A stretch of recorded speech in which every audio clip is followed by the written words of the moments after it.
Welcome back to Tech Talk. Starting a business, you need to have a business plan. And when I first started VCSO services over 7 years ago, that's something I didn't have. People ask me, "What's your business plan?" And I was like, "Well, I think that all I need to do is just like put my shingle up and say, 'Hey, I'm ready for service,' and people are going to flow to you." And actually, that's not exactly the case. And it's always good to have some advisement into that sort of process.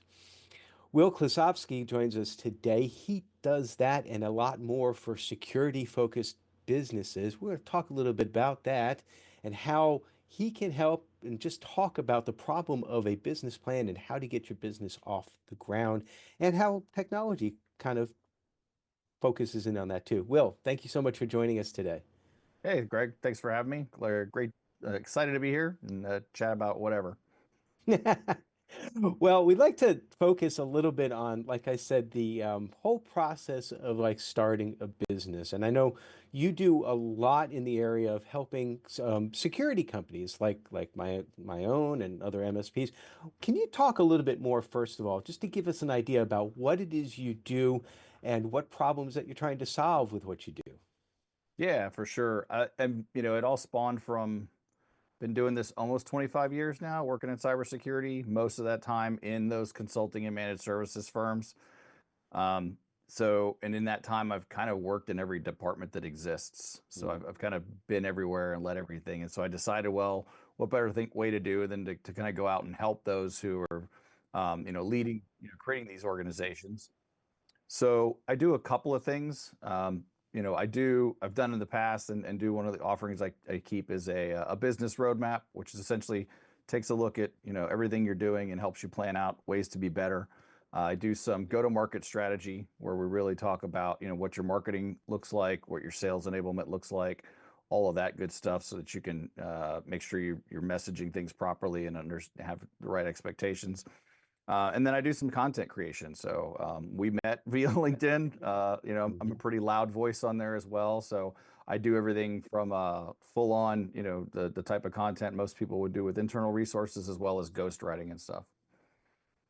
Well, let's now talk a little bit about that business plan because, like I noted at the beginning of the segment, that was something that wasn't native to me. I wanted to offer a service. I have been doing information security at that point in time for 30 years or so, and I knew that I could offer that to small and mid-sized businesses. And my plan was like I said beforehand, really very simple. I just offer the service, and there you go. But there's a lot more nuance with regards to it. And I can imagine that probably for security companies, there's even more details, more items that need to be considered.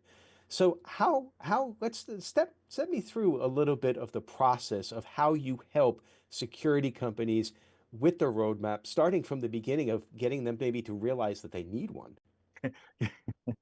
That's actually the first step usually is most people just like you did. They're like, hey, we know how to do this stuff, so we're gonna do it and make it available to people. When in reality, you kind of have to think about that. And I've talked to several organizations since then who've reached out and said, hey, we need to build this aspect. And as soon as I ask a couple questions, they realize, well, we haven't thought this through. So it goes from everything of just looking at your P&L, right? The good old fashioned business stuff. Where are you spending your money? A big part of it goes looking into your client base. Who are you selling to today?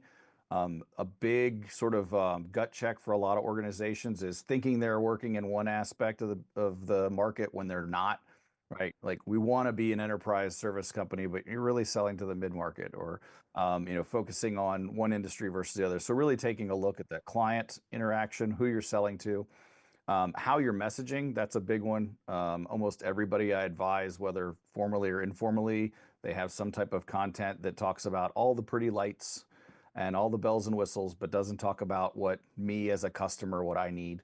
It doesn't tell me why you're going to help me sleep at night, which is very important. And then that translates into the sales side of the house, right? How's your sales organization structured? How are you training? How are you selling? Who are your, so, taking that client profile and then overlaying that with the sales enablement aspect of it, making sure that your marketing is all aligned. And then that's the business side of it. And then you've got on the security side, depending on what you're doing, whether you have a product or whether you're dealing services, what does that roadmap look like? A lot of people like you probably who VC, I have a services organization. I just do whatever I need done. Well, no, Right. you need to have a roadmap, right? You need to understand what is your clients need today and what they're going to need tomorrow, especially when you're operating at scale, because you have to create new service offerings, and that requires investment. And you have to do some analysis that says, well, what's it going to cost me to create this new service or this new technology, and then when am I going to get my return on it? So there's a lot of those aspects that we get into from a delivery perspective to making sure that you're doing what you need to do. And then again, it all comes down to where are you at today, where do you want to be, and how do we get you there? And that's essentially what that's what I try to deliver to them. Well, one of the challenges that I had in the beginning was not really understanding the technology aspect of what I needed to do. You mentioned about being a pure services company. Um, I didn't really put much stock in that. I figured all I needed was a computer with a Microsoft Office, and I could work with that. And I soon came to the realization that that's not the case. Technology plays such an important role in the success of a business, and choosing the right technology is a major component of that. And again, something that I wish that we had hooked up on LinkedIn many years ago, because I probably would have engaged you to understand some of this. But and this is probably even more so an issue for MSPs and MSSPs who are used to providing technology services, but maybe not understanding the technology that they need in order to run the business. How do you start with consulting with a business there as far as their technology needs to do everything? I mean, I'm talking about marketing, communications, finance, and all of those other items there. That's absolutely a big part of that roadmap assessment is what are you doing today and Hmm. how are you doing it? Because it comes down to one, there's sizes and appropriateness for every scale, right? So understanding where you are and what you can spend money on is going to be a big deal, but also realizing that, hey, we're doing all of this stuff here in a spreadsheet and it's taking up this person's time when I could be using them to do other things that could be more revenue generating. So yes, I'd have to buy this tool, but that tool costs money, but you create the efficiency. So a lot of it is getting them to change that mindset. And then the other part is identifying what you need and what's going to make the best impact from that standpoint. So, not everybody needs a full on marketing tool that's going to do email and demand generation and campaigns and all of this stuff. If they're selling word of mouth, right?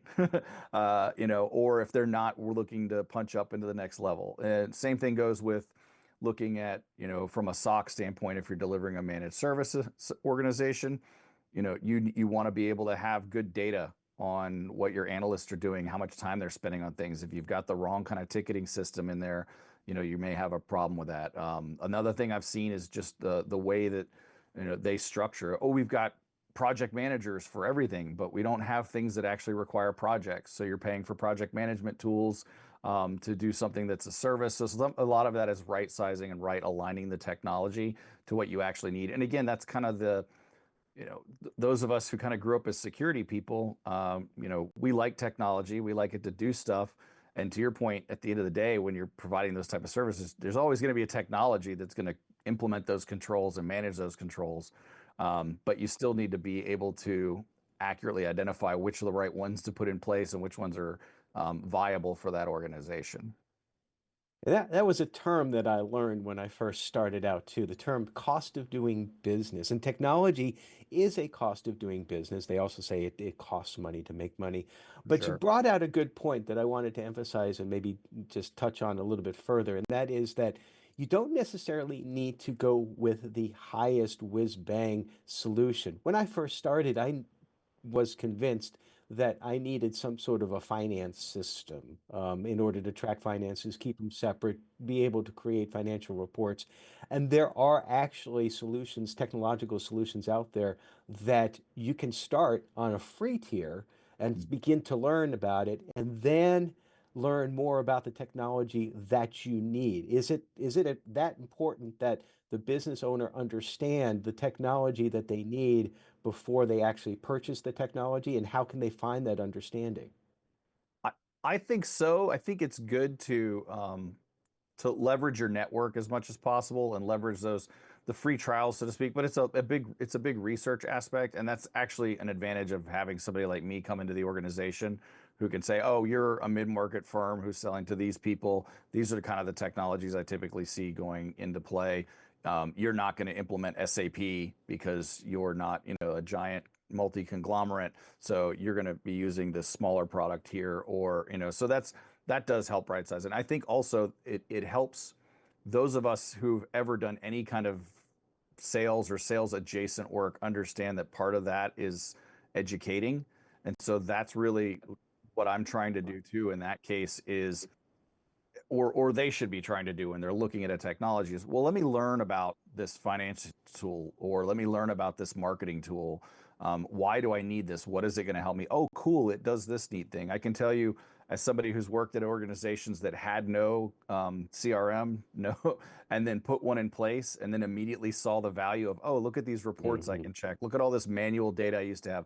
Now I have my contract process automated and the approvers, and there's no more email trails, and just being able to see those solutions come to light is kind of it almost pays for itself at that point.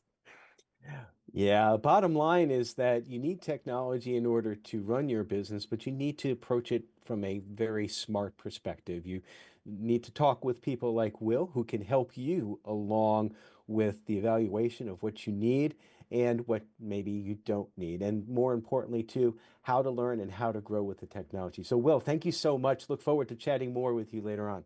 Yeah, Greg, thanks for having me. We'll be right back.